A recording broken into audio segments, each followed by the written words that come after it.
హరే హరే కృష్ణ కృష్ణ కృష్ణ హరే హరే.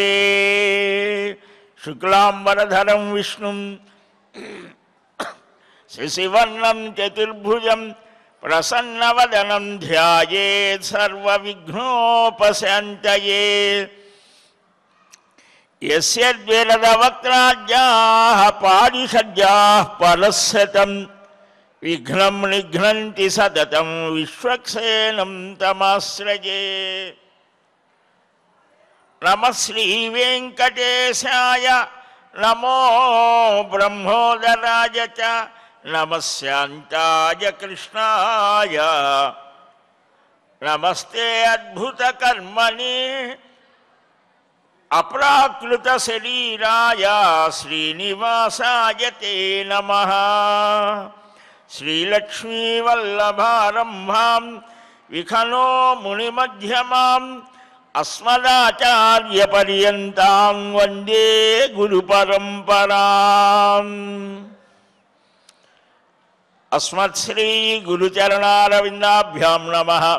పరమగురుభ్యో నమః. సర్వగురుభ్యో నమః. సదదర్శద్విధా కృత్వా పర్వతాగ్రం గతం సుఖం శశంసుర్మునయః సిద్ధా గతిం తస్మై సుతస్య తాం. తతః సుకేతి శబ్దేన దీర్ఘేన క్రందితం తదా స్వయం పిత్రా స్వరేణోత్యై స్త్రీం లోకాననునాజ్య వై. పరమాత్మ యొక్క దివ్యమైనటువంటి అనుగ్రహాన్ని పొందినటువంటి వారి ఆ మార్గం ఎలాగ ఉంటుందో మనం మహానుభావుడైనటువంటి నారద మహర్షి అడుగుతూ ఉంటే ఆ సనత్కుమారుల వారు చెప్పినటువంటి విశిష్టమైనటువంటి నారద మహాపురాణంలో ఆ విశేషాలని మనం తెలుసుకుంటూ ఉన్నాం. మనుష్యుడైనటువంటి వాడి యొక్క జన్మ సార్థకం ఎలాగా అవుతోంది, ఏ విధంగా సమయాన్ని సద్వినియోగం చేసుకోవాలి అనేటువంటి ఆ విషయాలని మనం సుఖయోగి చరిత్రలో మనం తెలుసుకున్నాం. చాలా చిన్న వయస్సులోనే 25-26 సంవత్సరాల వయస్సులోనే అధ్యయనం అయిపోయింది, తపస్సు చేశాడు. అయినా ఇంకా మహానుభావుల దగ్గరకు వెళ్ళి విన్నాడు, తన యొక్క అనుభవాలను పోల్చుకున్నాడు. అనంతరం మరలా మహానుభావుల యొక్క ఆ సనందన మహర్షి ఉపదేశంతో ఆ శాస్త్ర విధానంతో ఆత్మని పాదాల నుండి శరీరం అంతటా అన్ని అవయవాలలో క్రమం తెలిసినవాడు క్రమంగా ధరించాడు, ప్రాణ్ముఖుడయ్యాడు. ఆ వినయశీలి అయి చక్కగా ఆసీనుడై ఊర్ధ్వగమనాన్ని సాగించాడు. అలా వెళ్ళేటువంటి ఆ సుఖయోగి యొక్క అద్భుతమైనటువంటి స్వరూపాన్ని చూసి దేవతలు ఋషులు అందరూ కూడా పుష్పవర్షాన్ని కురిపించారు అని నారద మహాపురాణంలో నిన్నటి రోజున మనం మహాజ్ఞాని యోగి అయినటువంటి వారి యొక్క గమనం ఎలాగా ఉంటుంది, అది లోకాతీతం ఇంద్రియాతీతమైనటువంటి దివ్యానుభవం పొందినటువంటి వారు. మన సామాన్య బుద్ధితో ఆలోచిస్తే అందేది కాదు. యోగుల నడవడికలు లోకస్థితికి చాలా భిన్నంగా ఉంటాయి. మనం పాల్ బ్రంటన్ అని 20వ శతాబ్ది ఆరంభంలో ఈ భారతదేశం అంతా కూడా రహస్య అన్వేషణ చేశాడు. ఆయన పుస్తకం అందరికీ తెలిసినదే. దాంట్లో కాశీలో విశుద్ధానంద అని మహానుభావుడు, చాలా గొప్పవాడు. ఎక్కడెక్కడ ఎవరెవరు మహానుభావులు ఉన్నారో అక్కడికి వెళ్ళి వారి యొక్క విశేషం ఏమిటి అది రికార్డ్ చేశారు, అది విశేషం. ఎప్పుడు దాదాపు 100 ఏళ్ల క్రితమే ఆయన అంత దక్షిణ భారతం కూడా తిరిగాడు. నేను అన్ని చోట్లకు తిరిగాను మహానుభావ, మీరు మహాయోగ సిద్ధి కలిగిన వారనని విన్నాను, ఏదైనా సరే ఒక విశేషాన్ని చూపి ఏం కావాలి. అప్పుడు ఆంగ్ల ప్రభుత్వం నడుస్తోంది కదా. త్రైలింగ స్వామి మహానుభావుడు ఎందరెందరో ఆ భారతీయమైనటువంటి ధార్మికమైన ఆ ఋషి తేజస్సుని ప్రకటితం చేశారు. అందువలనే ధర్మం నిలబడింది ఆనాడు. లేకపోతే అన్ని దేశాలలో వాడు అడుగుపెట్టిన తోటంతా కూడా అయిపోయింది. మ్యూజియాలలో ఉన్నాయి ఇవాళ మనం చెప్పుకునేటువంటి అనేక సంస్కృతులు. కానీ ఈ ఆర్షధర్మం ఈనాటికి నిలబడింది అంటే మహానుభావులు జీవితాలు అంకితం చేశారు. ఆయన అంటారు, నీకేం కావాలి అని అంటే, మరణించిన వాడిని మీరు బ్రతికిస్తే నేను చూడాలనుకుంటా. ఓ అదేంటి చేస్తారని. అయితే ఇప్పుడు అక్కడ ఎలాగా ఎవడు చచ్చిపోయిన వాడని ఎవడు దొరుకుతాడు? అటు ఇటు చూస్తే ఒక పిచ్చుక చచ్చిబడి ఉన్నది, దాన్ని తీసుకొస్తాడు. ఆయన ఆ యోగా స్థితికి వెళ్ళి ఏదో చేస్తే అది ఎగిరిపోతుంది, మళ్ళా పడిపోతుంది. అంటే ఎక్స్పెరిమెంట్ చూపించారన్నమాట. అంటే యోగ స్థితితో ఏదైనా చేయవచ్చు. మంత్ర జపం వల్ల కూడా కొన్ని సిద్ధులు వస్తాయి, అవన్నీ చాలా అల్పమైనవి అని అన్నారు మహానుభావు. కానీ ఎందుకు చెప్పారయ్యా అని అంటే, మనం ఈరోజు ఎన్నెన్నో చిత్ర విచిత్రాలు చూస్తూ ఉంటాం. ఇదండి ఈ మంత్రాలేమిటి, ఈ యోగాలేమిటి, ఇవన్నీ అనేటువంటి వాడికి ఎప్పుడో 100 ఏళ్ల క్రితం అంతకుముందే మహానుభావులు చూపించారు. మనం కూడా చేస్తే మీరు కూడా ఆ స్థితిని పొందవచ్చని చెప్పారు. కాబట్టి ఇక్కడ సుఖయోగి మహానుభావుడు ఆ ఊర్ధ్వ గమనం సాగించాడు. వాయువేగ మనోవేగాలు కలిగినటువంటి వాడిగా గరుత్మంతుడిలాగా ప్రకాశిస్తూ ఉదయించే సుఖ మహర్షిని అందరూ చూశారు, పూజించారు. ఆ సత్వగుణం, రజోగుణ తమో గుణాలు వదిలిపోయాయి. నిన్న చెప్పుకున్నాం, తమస్సు రజోగుణ సంబంధమైనవి 5 ఏవేంటి అనేటువంటివి కూడా. ఆ హిమవత్ పర్వతం, మేరు పర్వతాలు 2గా చీలాయి. ఆయన గమనానికి ఆటంకం ఏదీ లేదు. నిన్న చెప్పుకున్నాం, అప్సరో గణమంతా కూడా స్నానం చేస్తూ ఉన్నారు వస్త్రరహితంగా. కానీ ఈయన వస్త్రరహితంగా ఉన్నాడు, నవ యువకుడు కదా, అయినా సరే వికారం కలగలేదు. అంటే మనం చూసే దృష్టి పవిత్రమైతే ఎదుటివాడిలో కూడా పవిత్రత కలుగుతాయి. మహాత్ములు అంటే ఏమిటి? వారి దగ్గర కూర్చుంటే మన మనస్సు శమిస్తోంది, శాంతిస్తోంది. లోక విషయాలలో పరమ శాంతానుభవం కలుగుతోంది, పరమాత్మ స్ఫురణ కలుగుతోంది. కృష్ణ చైతన్య స్వామి జార్ఖండ్ ఆ అరణ్యంలో వెళ్తూ ఉంటే, రామ రాఘవ రామ రాఘవ రామ రాఘవ పాహిమాం, కృష్ణ కేశవ కృష్ణ కేశవ కృష్ణ కేశవ రక్షమాం అని స్మరణ చేస్తూ ఉంటే పెద్ద పులులు, సింహాలు, లేళ్ళు అన్నీ కూడా సహజ వైరాన్ని మరచి ఆయనతో పాటు నాట్యం చేశాయి. అంటే నీలో ఏ భావం ఉంటే అది కూడా అంతే. త్రైలింగ స్వామి పేరులోనే ఉన్నది. ఒకప్పుడు మన ఆంధ్ర ప్రాంతానికి త్రిలింగ దేశం అని పేరు. కాశీలో ఉన్నాడు, 280 సంవత్సరాలు జీవించారు ఆయన.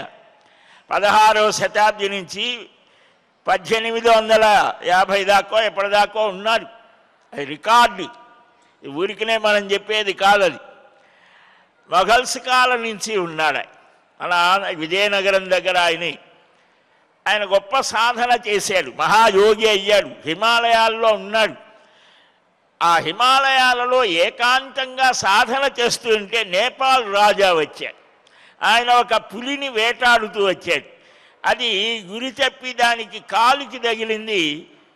అది కుంటుతూ అరుస్తూ పోతుంది. పోయి ఈయన ఉన్న కుటీరం అది ఎవరికీ తెలియదు, చాలా లోపల మానస సరోవర ప్రాంతం దగ్గర.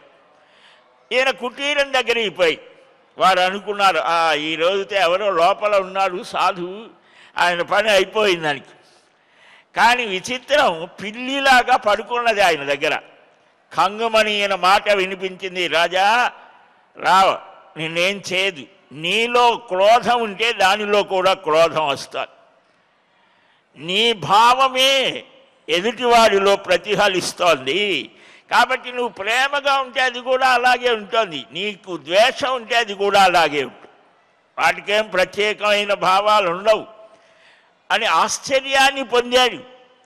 ఆ రోజుల్లో కొన్ని వేల బంగారు నాణ్యాలు తీసుకొచ్చి సమర్పించబోయాడు.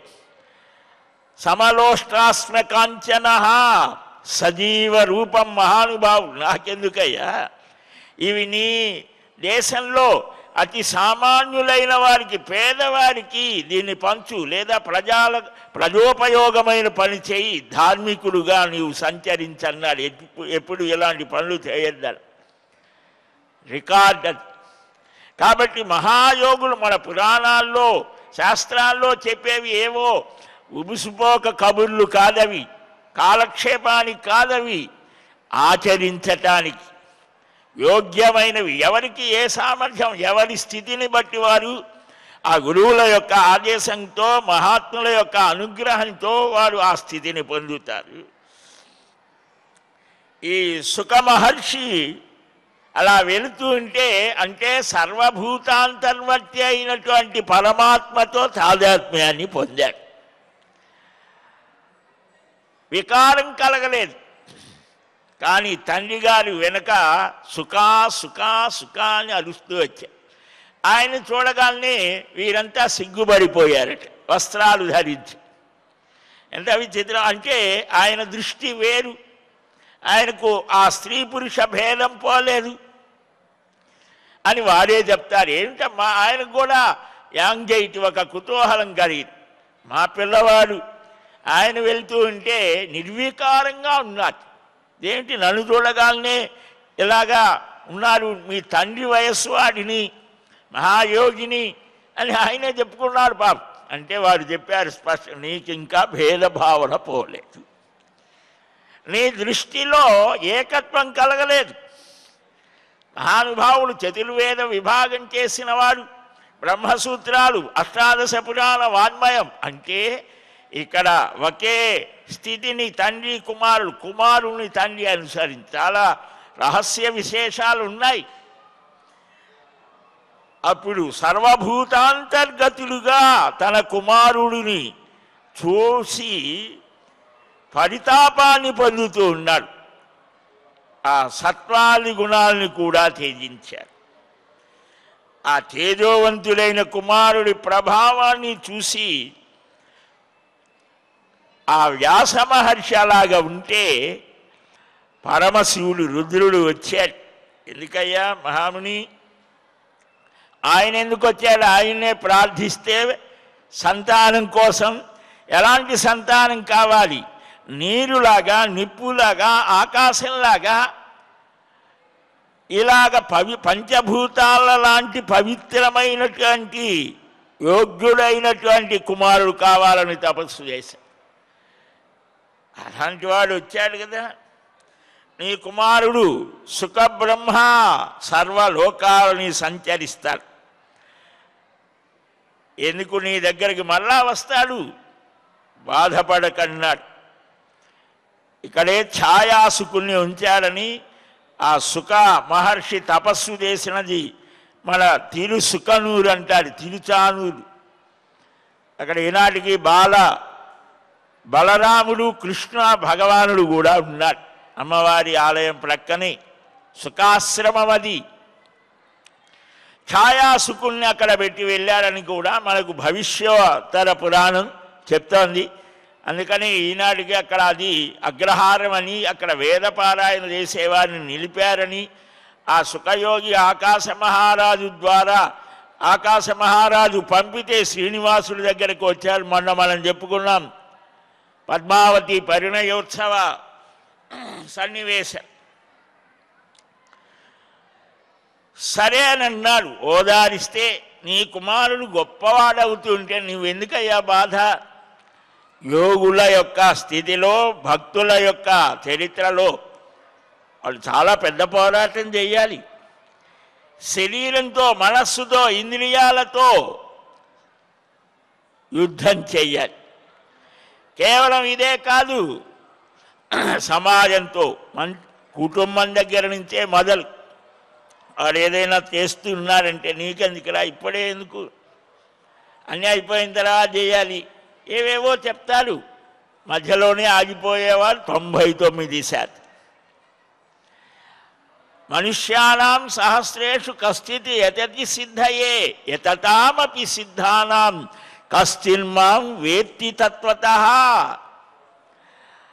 చాలామంది మధ్యలోనే ఆగిపోతారు. ఆ తాత్వికమైన అవగాహన ఉండాలి. కేవలం మూర్ఘంగా పోతే ఉపయోగం లేదు, ఎక్కడొక్కడ భ్రష్టుడవుతాడు. అందుకని గురువు యొక్క పర్యవేక్షణలో జాగ్రత్తగా, అది మైదానంలో ఉండి యుద్ధం చేయటం లాంటిది అని అంటాడు పరమహంస వారు. కోటలో ఉండి యుద్ధం చేయటం లాంటిది గృహస్థాశ్రమంలో ఉండి చేయటం. కలియుగంలో గృహస్థాశ్రమానికే ప్రాధాన్యం.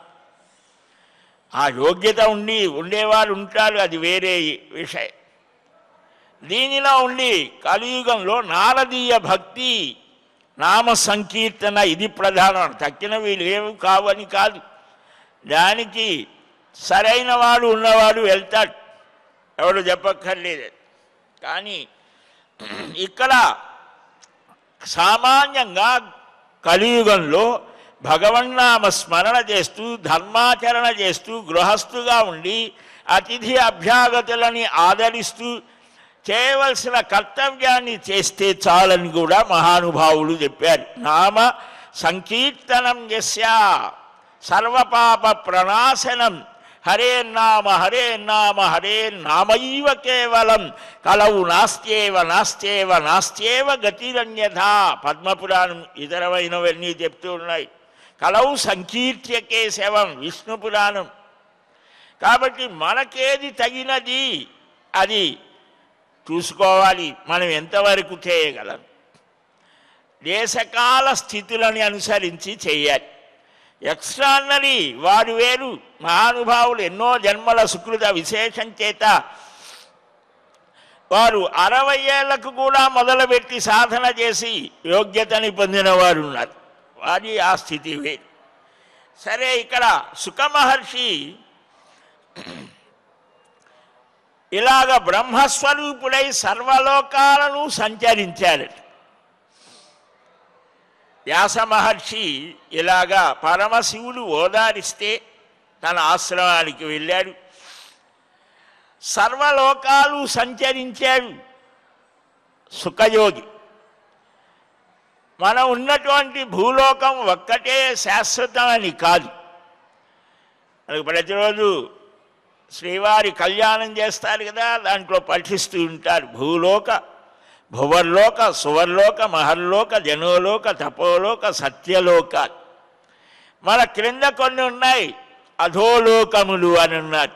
అతలము, వితలము, సుతలము, తలాతలము, రసాతలం, పాతాళం. ఆ లోకాలలో, పైలోకాలలో, ఊర్ధ్వలోకాలలో, అధోలోకాలలో కూడా ఎవరెవరు ఉంటారు, ఏం చేస్తుంటారు, ఎంతవరకు ఉంటారు అనేది కూడా చెప్పారు మనకు. ఆ లోకాలకు వెళ్ళటానికి తగిన యోగ్యత ఉన్నవాళ్ళు వెళ్తారు. చంద్రమండలం వెళ్తేనే ఆహారం, వేష, భాష అన్నీ మారిపోతాయని చెప్తున్నారు కదా, అక్కడ కూడా అంతే. వ్యాస మహర్షి కొంతకాలానికి నరనారాయణుని చూడటానికి బదరికాశ్రమం వెళ్ళారట. వ్యాస సత్యవతీ సుత తతః కాలాంతరే బ్రహ్మన్ వ్యాస సత్యవతీ సుతః నరనారాయణౌ ద్రష్టుం యయౌ బదరికాశ్రమం. భారతదేశానికి ఉత్తరం నరనారాయణాశ్రమం అన్నారు. మన పురాణాల్లో చాలా చోట్ల వస్తారు. నరుడుగా నారాయణుడుగా శ్రీ మహావిష్ణువు పర్వత రూపంలో కూడా ఉన్నాడు. చిన్న పర్వతం నరపర్వతం అంటారు. ఇప్పటికి కూడా నారాయణ పర్వతం అంటే గురు శిష్య సంప్రదాయాన్ని చూపిస్తూ ఉన్నారు. బదరికాశ్రమంలోనే అష్టాక్షరీ మహామంత్రం వచ్చినది. అందుకనే 8 సార్లు బదరీ క్షేత్రాన్ని దర్శిస్తే అష్టాక్షరీ మంత్ర జపం చేస్తే అక్కడ సిద్ధి అవుతోంది అంటారు. అలాంటి బదరికాశ్రమానికి వెళ్ళాడు. అక్కడ ఆ నరనారాయణులను దర్శించారు. అక్కడ కూడా కుమారుణ్ణే స్మరించాడు, తపస్సుని చేశాడు. ఆ వ్యాస మహర్షి అక్కడ ఉన్నటువంటి సమయంలో సుఖయోగేంద్రుడు నీవు మొదట శ్వేతద్వీపానికి వెళ్ళాడు. మహావిష్ణువు యొక్క స్థానాలు కొన్ని ఉన్నాయి. వైకుంఠం అందరం వింటూ ఉంటాం. క్షీరసాగరం అక్కడే వెళ్తారు దేవతలు కానీ బ్రహ్మ కానీ పరమశివుడు కానీ. భాగవతంలో ఆరంభంలో దశమస్కంధ ఆరంభంలో వస్తారు. బ్రహ్మాది దేవతలు వెళ్ళి ఆ గోరూపంలో ఆ భూదేవి మొరబెట్టుకుంటే వెళ్ళి ప్రార్థిస్తారు. పురుష సూక్తంతో ధ్యానించారు బ్రహ్మగారు. ఆయనకు వాక్కు వినిపిస్తోంది, దర్శనం లేదు. క్షీరసాగరంలో శేషశయ్య మీద శయనించి ఉంటుంది. అదొక స్థానం. బ్రాంచ్ ఆఫీస్ లాంటి, క్యాంప్ ఆఫీస్ లాంటిదనం. ఇంకొకటి ఉన్నది శ్వేతద్వీపం. భారతం చదివితే తెలుస్తోంది. శాంతి పర్వంలో ఆ శ్వేతద్వీపానికి ద్విత త్రితలు ద్విత త్రితలు అనే మహర్షులు ఎంత గొప్ప సాధన చేసి వెళ్తారు. నారదుడు, రావణుడు కూడా వెళ్ళాడు ఒకసారి. రామాయణంలో అక్కడ ఆడుకుంటూ ఉంటారు. ఒక కీటకం, ఒక పురుగులాగా వీడెవడో వచ్చాడని విసిరి అవతల పారేశాడు. చాలా విశేషాలు మనకు రామాయణ భారత భాగవతాలు చదివి అవగాహన చేసుకుంటేనే చాలా విశేషాలు తెలుస్తాయి. అందుకనే మనకు ప్రతి ఇంటిలో రామాయణ భారత భాగవతాలు కనీసం ఇప్పుడు దొరుకుతున్నాయి కదా, వెనకంటే లేదు. అవి మనకు అర్థమైనా కాకపోయినా చదువుతూ ఉంటే తెలుస్తూ ఉంటుంది. మనకు తెలిస్తే మన పిల్లలకు చెబుతాం, లేకపోతే మనకే తెలియకపోతే వాడికేం చెబుతాం. వాడు ఏం చేస్తాడు, ఎవడో చెప్పింది వినేసి మనం చెప్పేది మీకేం తెలియదు బొమ్మంటాడు ఇంటికి వచ్చి. కాబట్టి మన ధర్మం ఏమిటో మనకు తెలియాలి కదా. మనం ఏ ధర్మంలో పుట్టామో, ఏం చేస్తున్నామో, ఎందుకు బొట్టు పెట్టుకుంటున్నామో, ఎందుకు గుడికి వెళ్తామో, ఎందుకు నామ సంకీర్తన చేస్తామో అని అడిగితే చెప్పేటువంటి జ్ఞానం, కనీస జ్ఞానం ఉండాలి కదా. అది లేకపోతే ఏమవుతుంది, చాలా ప్రమాదాలు. కాబట్టి మన ధర్మాన్ని తెలుసుకోవాలి, స్వాభిమానంతో ఉండాలి. బొట్టు పెట్టుకోవటం, కనీసం దేవాలయానికి వారం రోజులకు ఒకసారైనా వెళ్ళడం, ఆ శ్లోకాలు ఏమన్నా పఠించడం. ఇప్పుడు అన్నీ ఆన్లైన్ క్లాసులు అన్నీ వచ్చేస్తున్నాయి, భగవద్గీత అన్నీ చెప్పేస్తున్నారు కదా. చక్కగా మనకు సరే లేకపోయినా పిల్లలకైనా భగవద్గీత శ్లోకాలు, రామాయణ శ్లోకాలు చదివితే అర్థమైనా కాకపోయినా చదవటం వల్లనే ఒక వైబ్రేషన్స్, ప్రశాంతమైన వాతావరణం ఉంటుంది. ఈ మహానుభావుడు శ్వేతద్వీపం, ఆ శ్వేతద్వీపాన్ని గురించి పురాణాలు అద్భుతంగా చెబుతాయి. ఆ శ్వేతద్వీపంలో యావత్ తత్ర స్థితో వ్యాస సుఖః పరమయోగవిత్ శ్వేతద్వీపం గతస్తాత యత్ర త్వగమః పురా తత్ర దృష్ట ప్రభావస్తు శ్రీమన్నారాయణః ప్రభుః దృష్టశ్రుతి విమృగ్యో హి దేవదేవో జనార్దనః స్తుతశ్చ సుఖదేవేన ప్రసన్నః ప్రాహ నారద. పరమాత్మ మన మీద ప్రేమతో ఇక్కడికి దిగి వస్తాడట, అవతారాలు ధరిస్తాడు. మనకు ఆయన విషయం తెలియదు. ఆయన అవతరించిన కాలంలోనే నీదేమిటి అన్నవాడు ఉన్నారు. రామచంద్రమూర్తి వచ్చాడు. రాముడి యొక్క గొప్పతనాన్ని, ఆ అవతార మాహాత్మ్యాన్ని రావణుడు గుర్తించలేకపోయాడు. అయోధ్యలో కూడా సుమిత్ర గుర్తించింది. దశరథుడికి కూడా తెలియలా. ఎక్కడో నుంచో వచ్చిన విశ్వామిత్రుడు అంటాడు, అహం వేద్మి మహాత్మానం రామం సత్యపరాక్రమం వశిష్ఠోపి మహాతేజ ఏచయిమే తపసి స్థితాః. నాకు తెలుసు మీ రాముడి గొప్పతనం, మహాత్మ్యం, మహాత్ముడు, సత్యపరాక్రముడైన మహానుభావుడు. ఈ వశిష్ఠుడికి తెలుసు. వాళ్ళకే కాదు, ఇక్కడ ఉన్నటువంటి యజ్ఞదాన తపకర్మల చేత పవిత్రమైన హృదయం కలిగినటువంటి మహానుభావులైన మహత్తర మాననీయ మహర్షాదులందరికీ తెలుసు అంటాడు. ఎలా తెలిసిన వారికి? తపస్సు ద్వారా. యజ్ఞేన దానేన తపసా నాశకేన. యజ్ఞాల వల్ల, దానాల వల్ల, తపస్సు వల్ల పవిత్రమవుతాం. ఆ పవిత్రమైన మనస్సు క్షాళితమైతే భగవతత్వాన్ని గ్రహించే శక్తి కలుగుతుంది. లేకపోతే మన ప్రక్కనే ఆయన తిరుగుతున్నా మనం గుర్తించలే. దుర్యోధనుడికి విశ్వరూపాన్ని ఆ ధృతరాష్ట్ర సభలో చూపిస్తే స్వామి ఇది మిరాకిల్ అనుకున్నాడు, ఇదేదో మ్యాజిక్ అనుకున్నాడు దుర్యోధను. ధృతరాష్ట్రుడు గుర్తించాడు. ధృతరాష్ట్రుడి జీవితంలో 2 మంచి పనులు చేశాడు. ఏమిటది అనంటే, విశ్వరూపాన్ని దర్శించిన తర్వాత ఇలాగే ఉంటావా అంటే, వద్దు వద్దు, నిన్ను చూసిన ఈ కనులతో ఈ పాపిష్టి లోకాన్ని నేను చూడను.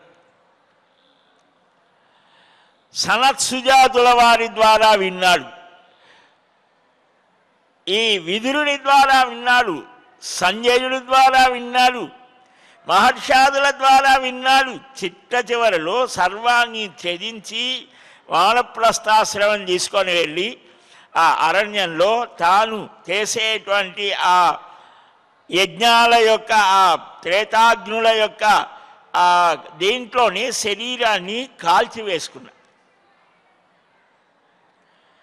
కాబట్టి బదరికాశ్రమంలో ఉన్నప్పుడు ఆ వ్యాస మహర్షి పరమయోగజ్ఞుడైనటువంటి సుఖయోగీంద్రుడు శ్వేతద్వీపానికి వెళ్ళాడట. వేదాల చేత వెతకబడేటువంటి ఆ పురుషోత్తముడు జనార్దనుని దర్శించాడు. జనాన్ అర్ధయతీతి జనార్దన.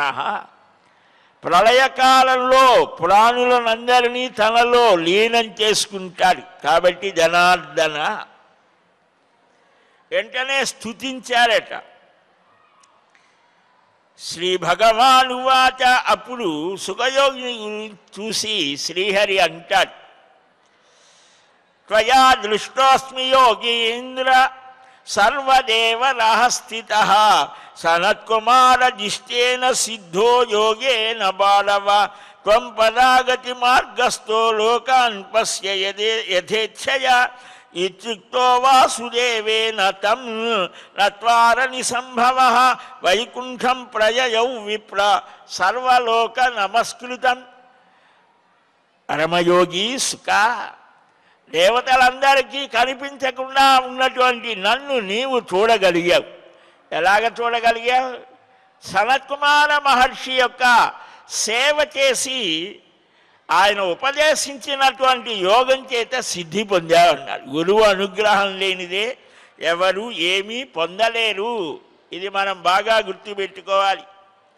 స్వామి యొక్క సందర్శనం చందన చేర్చిత నీల కలేవర పీతవసన వనమాలి కేలి చలన్మణి కుండల మండిత గండ్రయుగ స్మితశాలి హరిహముగ్ధవధూని కరే విలాసిని విలసతి కేలిపరే చందన చర్చిత నీల కళేవరా.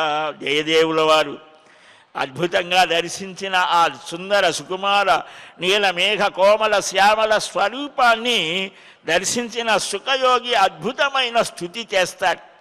ఆ స్తోత్రం ఏమిటో, ఆ విశేషాలేమిటో మనం ప్రతిదానికి ఆ స్తోత్రానికి ఒక విశేషం. ఎందుకయ్యా, ఋగ్వేదమే స్తోత్రంతో ఆరంభమవుతోంది. అగ్నిమీలే పురోహితం అని రుచస్తుతౌ.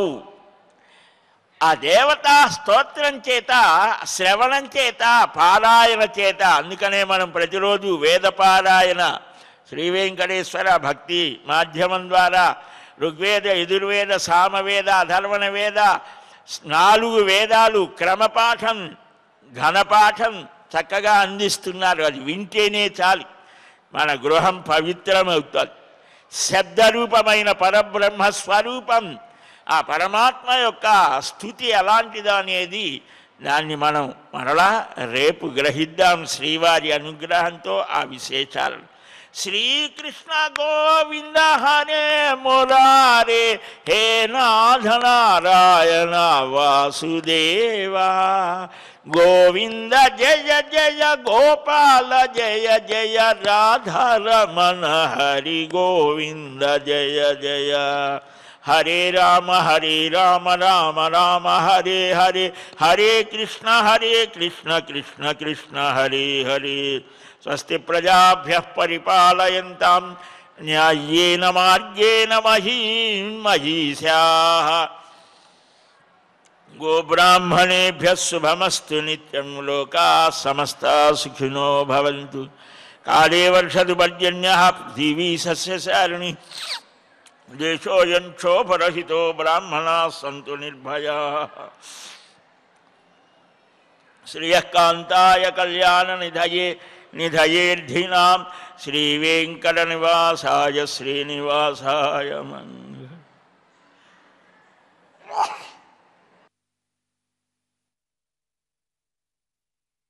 ఓం నమో వెంకటేశాయ. ఓం నమో వెంకటేశాయ.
No.